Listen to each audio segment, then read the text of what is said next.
Welcome to episode 41 of Ernie O'Malley's Journey. Notes from Mountjoy Prison in June 1923. So, where is my father, General Ernie O'Malley, at this point? He was on the anti-treaty side. He was arrested, captured, heavily wounded, passed through several prison hospitals, and has now ended up in the general prison of Mountjoy jail. He has a cell to himself. But what he has done in his masterful memoir, The Singing Flame, is describe some of what his own reflections on what he was thinking and what was going on, what the activities were in the prison. And I'd like to read a couple of passages just about that. In jail, you learn to do without anything. We were up against jailers who had themselves been prisoners and who knew the ropes. The days were difficult. Anyone could catcall, yell, or sing when the humor seized him. The destructive spirit could be seen in the broken windows, which had not been repaired. In the winter-time, many must have cursed the former occupants who had smashed the glass for want of something better to do. By degrees, I became accustomed to noise. Tin cans kicked on the floor of A-wing, carpenters hammering, and the exuberance of windy lungs. I read steadily, reliving history with fiction, drama with poetry, travel or philosophy, but the light was bad. In strong sun, the dull yellow-white walls glared. At night, the gas jet jumped and stuttered. At the back of my mind was the thought that I might be shot, and I was always still an invalid. It was better to read to prevent thinking of oneself. Sometimes we were able to borrow a small box gramophone which had some fairly good records. In the silent dark, we listened to violin solos or symphonies. We felt our souls being slowly drawn out of our bodies. We became sound, a feeling in sound, rising, falling, sadness or joy, memory and unrealized desire. The warm richness and joy of the sublime Beethoven, tempered with a fear for the record, for there were a few of his. A cracked Bach, rising in clarity and concise strength above the needle rasp of the brake. Franz Kreisler made us one with rhythm, swaying and beating, pulsing. Or we visualize Grieg's Anitra's dance from Peer Gynt. Went through shut eyes, we saw a figure flash in the silver light, flitting as softly as a moonbeam till the end of the round. That was the right way to hear music, in the dark, when everyone was quiet. I read aloud, aided by the beef fat candle, which I was when I was tired. Paddy Fleming's voice came through the chinks in the wall. "Good boy! Keep it up! That's fine! Do it again!" Tagore's The Gardener read thus, my voice endeavoring to interpret the feeling, grasping its sense of continuity, its fluidity. Reading prose or poems, I gave an added beat to the heart. Feeling welled up slowly till it reached the inflections of the voice, and I had to stop. We embroidered fantastic stories or imaginary tales of people we both knew.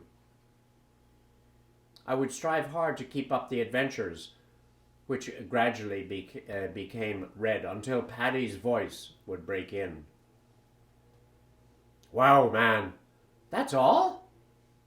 As I roved out of a story. A rifle shot or the spatter of a machine gun would break up the reading. We played mental games. It became a nighttime occupation. We rapped on the cell walls when we called out our moves on the chess. King's bishop to queen's castle 4. And the reply would come back, Queen's bishop to king 6. We studied the relationship of the imaginary chessboard. The next moves are made. The game became slower as the moves developed. In the end, there would be a shout of protest. I'm there! I have a knight there! Get off my square! And the game would stop unfinished. Down the passageway, through my half-open door, I could hear loud, argumentative disputes about previous moves. I read Don Quixote in a huge volume with Doré illustrations, his own book. A special resting place was made for it. There was Sancho Panza's advice, which I had underlined in my pocket edition. Let us run away now, for there is no one to see us running. Most of all, he liked the Odyssey, as I did myself. It had more continuity and cohesion, and as a story better than the Iliad, it was more interesting and more imaginative. So there, you have part of what the inside life of the jail is, and what is happening. But one of the things I wanted to comment on was how does one get a gramophone? How do these things appear? And there seems to be an incredible sense of communication, a capacity to operate through an official system where letters were censored, and also through unofficial methods. And I'm sure the unofficial stream of communication was facilitated by the guards, or who must have passed messages along in and out to the outside or to the other wings. And, one can think about the reality and the human quality that guards must have had. Guards are terrible and they're prison guardians, but also they have a human side. And the fact that they facilitated the communications is just one of the human factors that goes on in a prison. Well, one of the friends with whom my father communicates through this period is somebody, Sheila Humphreys, coming on a Amon, comrade in whose house he was captured. And in fact, she was arrested at the same time. And she had a gun, and she would have been known to have a gun because she was seen firing. And so she was arrested, brought to Mountjoy jail, hadn't yet been tried, but in protest, she went on hunger strike, along with other Condamon ladies at the time. My father had a very keen intellectual discussions with Sheila over the years. He had known her for some time, and just wanted to have some thought about how he felt about part of this communication. And you can see it in the letters. These are written, say, while they're in jail. Do you remember the fights we used to have about the superiority of the English? Do you realize the truth of our views? I thought then that you could admit them to yourself, but not to anyone else. Much cannot be expected from a nation of slaves. There is little or no truth, no idea of honor, an indefinite sense of playing the game, no real courage, and not sufficient bulldog grit, all allied to a very mistaken idea of our resistance to England. Really, since 1798, there has been nothing done worth talking about, much less writing about. So, what's he talking about here? But what about slaves?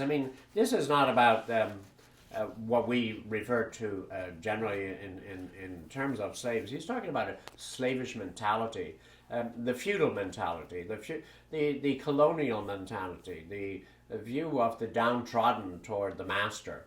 And what he's saying here is that a lot of Irish history was by fate, by coincidence, by circumstance. The Irish were not brilliant in their maneuvers. They were fortunate in that things occurred to the enemy, whether it be the Danes getting stuck in the mud or the British armor being too heavy and the Irish killing them at nights or in the woods. He was saying that the Irish were not strategically brilliant. So I think that's what that exchange was. We don't have the reply from Sheila to know what her attitude is, but clearly there was a second correspondence where clearly she did not agree with him. And I think that was one of their ongoing relationships in the future. So one of the other elements I mentioned, communications. Communications continued with the outside as well as the inside. And here I'm going to read a note from Frank Aiken. Frank Aiken was now the Chief of Staff of the IRA, taken over from Liam Lynch. And he's talking in terms as if the war is still going on. And he has already agreed that to cease fire and to put down arms. So he's talking about what the future of the struggle could be. Clearly he has an inroad to get communications into the prison, and he's writing to my father. I'm very sorry to hear you are still confined to bed. If you were able to move around a little, you would soon gain strength.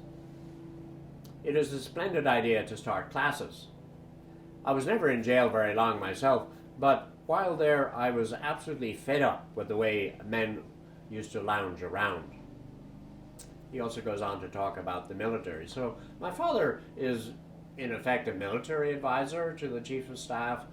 He's had experience. I mean, he knew a lot about Ireland generally. He had been Assistant Chief of Staff to Liam Lynch. And Frank Aiken had not been in those senior positions. He'd been a division commander and involved in the Northern Division working under my father. And suddenly he is Chief of Staff. And as we found with both Liam Lynch and Ernie, they too were not very experienced, and they communicated with their former senior people who were in prison. So this is an ongoing sort of dialogue and discussion where the current fighters are out asking or helping and getting information. Our time is very much taken up with our present difficulties, so that I have not made a deep analysis of the real reasons for our failure. I believe your three reasons, and the fact that it was defensive war, and that we were always thought that the enemy would not go so far, were the principal ones. A very interesting observation that Frank goes on to make in this note is what would happen in the future, where he was saying that we would no longer use the rifle and revolver, but that the use of explosive gas and fire may be concentrated on, and mortar trenches. So he's thinking ahead as to what the future would be in terms of what war would look like should they ever take up. So even though they've agreed to drop the war, it's still part of his mental considerations. So where are we in thinking, and what have we learned about Ernie at this time?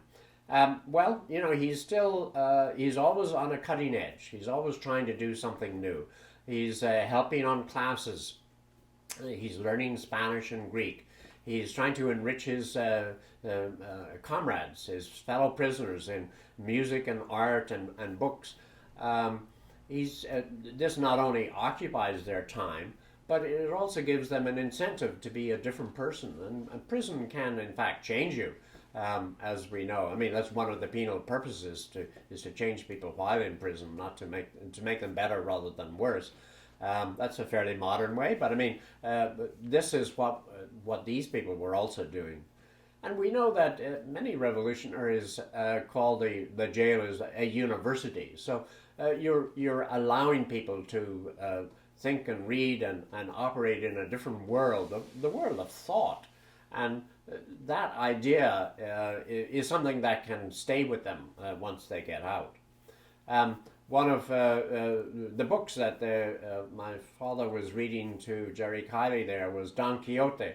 And I love the reference to that because I remember Don Quixote was the book that my father read to us in 1948-49 for our bedtime reading. My brother and sister and I would sit around the fire and listen to him reading books. That was his way. Again, a communication between sort of elevation and inspiring people. Anyway, join us next time for Coming on Women Fighting for the Cause in July 1923.